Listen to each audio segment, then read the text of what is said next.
बिस्मिल्लाहिर्रहमानिर्रहीम।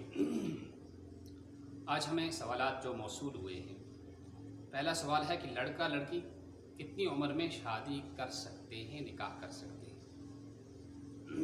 और दूसरा सवाल है किस किस जानवर की कुर्बानी हो सकती है और उम्र कितनी होनी चाहिए।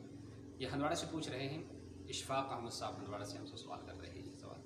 तो इसका जवाब ये है कि लड़का लड़की की शरीयत ने कोई उम्र मुतय्यन नहीं की है। अगर बचपन में मतलब नाबालिगी में उनके माँ बाप उनकी शादी कर दें तो वो शादी भी हो जाती है। हाँ, अलबत्ता इसके बाद जो है आप ये कह सकते हैं बुलूग कब होता है लड़के लड़की का।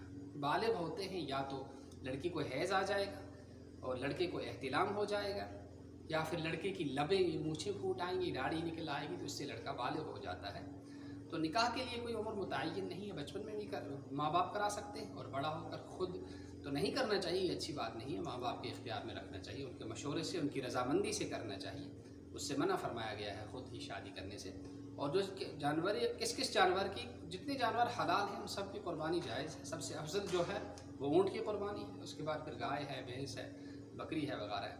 और फिर उम्र कितनी होनी चाहिए? जो बड़ा ऊँट 5 साल का होना चाहिए और जो गाय है या बैल है या बछड़ा है ये 2 साल का बराबर हो, और जो है बकरा है 1 साल का हो, और जो इसी तरह से जो बेड़ा है इसकी उम्र 1 साल हो। अगर ये अच्छा मोटा ताज़ा है, इतना लग रहा है जितना 1 साल का होता है, तो इसकी उम्र भी, इसकी कुर्बानी भी जायज़ है।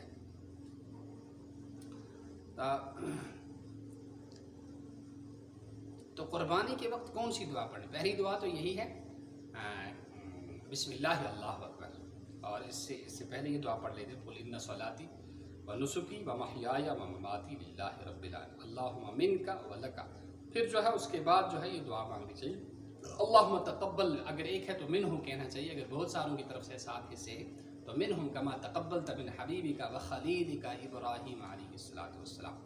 और दूसरे सवालात जो आज हमें मौसूल हुए हैं, उन सवालात में से एक सवाल जो है वो ये है, हम अहमद कुरैशी साहब बहनी पोरा से हमसे सवाल पूछ रहे हैं और ये पूछते हैं कि किन अमवाल की वजह से आदमी साहिब निसाब बन जाता है और उनकी वजह से कुर्बानी करनी पड़ती है। नकदी पैसा, वो माल जो बेचने के लिए आदमी लाया हो, या ज़मीन का प्लाट कहीं बेचने की गरज से नीयत से ख़रीदा हो, सोना चांदी जो है चाहे वो औरतों के पास हो चाहे क्या कहते हैं मर्दों के पास हो, और इसी तरह वो जीपी फंड जो मुलाजिम अपने इख्तियार और अपनी मर्ज़ी से कटवाता है, ये सब जब 38,487 की अमाउंट रकम बन जाएगी तो उस पर कुर्बानी वाजिब हो जाएगी।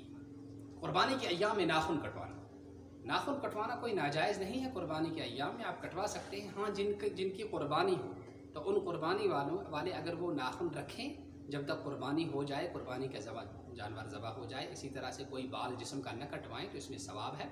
अगर कोई कटवा ले तो गुनाह भी नहीं है, ये मुस्तहब अमल है। अब जो है अगर बहुत हिस्सेदार हों, एक ही के लिए ये ऐसा अमल है या सबके जितनों का हिस्सा है सबके लिए ये अमल है, उन सबको ये करना चाहिए।